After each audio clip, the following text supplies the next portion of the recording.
As you can see, before weeding, our garden looked messy and weeds were taking over, not allowing the plants to grow.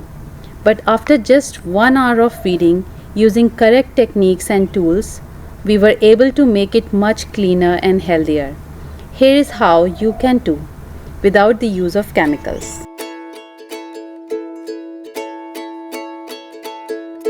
Hello and welcome to Greenify. In today's video, we are going to look at stress-free, chemical-free weed management in our garden. Why we are calling it weed management? Because we can't get rid of our weeds. Weeds are just like house cleaning. No matter how much we deep clean our house, dust comes back automatically. In the same way, even if we remove all the weeds from the soil, weeds come back automatically. But with proper planning and maintenance, we can reduce the hard work and we can manage our weeds smartly. Now the second part is chemical-free gardening. Now needless to say that herbicides that people use for killing the weeds are actually poison. If these chemicals can kill a plant at a particular concentration level, then it's just a matter of time that this concentration builds up and it can cause lots of diseases like cancer, neurological disorder, development delays, and it can also kill us. And it's not just us, but these chemicals can kill beneficial insects like earthworms, mealybugs, honeybees, birds, and other life in the soil. Even if our neighbors are using chemicals in their gardens, then they can overflow into our garden, or the chemicals can seep into the subsurface water and can then indirectly enter our food chain. So it's our responsibility to create awareness for chemical-free gardening. So before going further, let's look at the definition of weeds.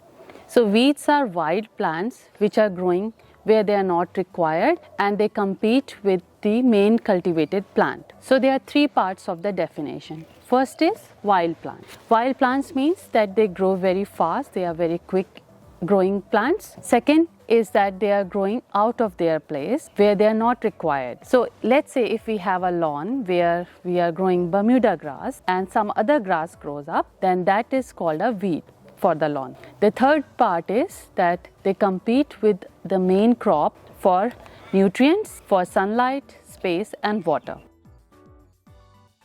Let's have a look at some of the common weeds.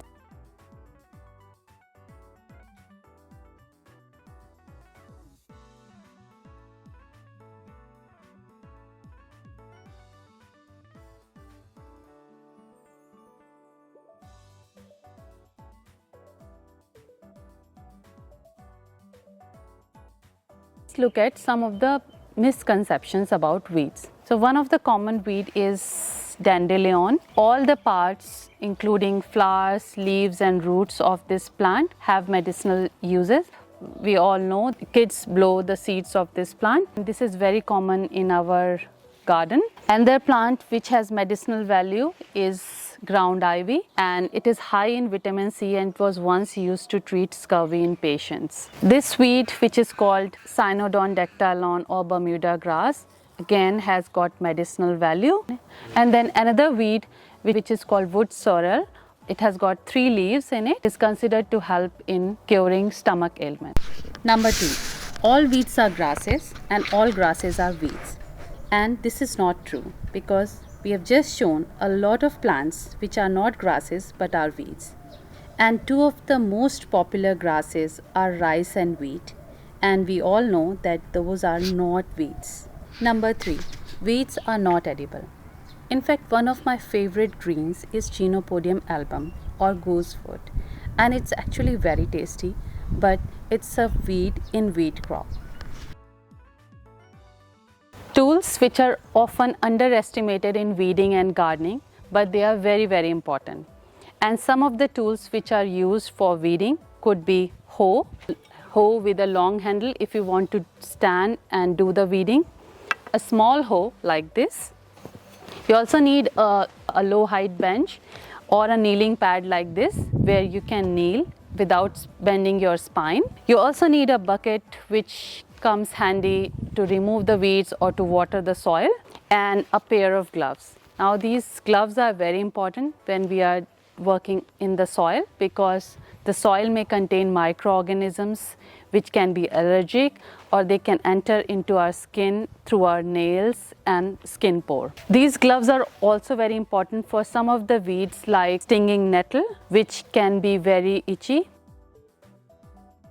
So now let's look at different steps of managing weeds. So the first step is watering the soil. If we plan to weed the garden in the morning, then we need to water the soil in the evening, day before, so that the soil loosens up and we can easily uproot the weeds. You can look at the weather forecast and see if the weather is rainy so that you can comfortably remove the weeds.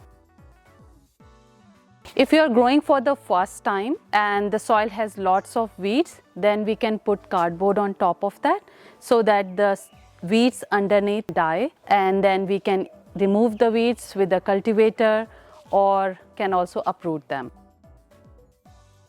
Another handy accessory that you can add is probably a hat, and it will protect you from sun and rain. So now let's move on to how to do weeding.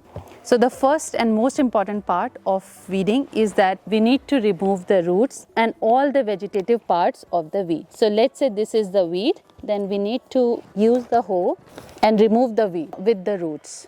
And it's also important to remove the weeds before flowering, because once they flower and they seed, they can disperse to very large areas. For example, the seeds of pampas grass can go up to 30 kilometers, and one plume of pampas grass can have 100,000 seeds.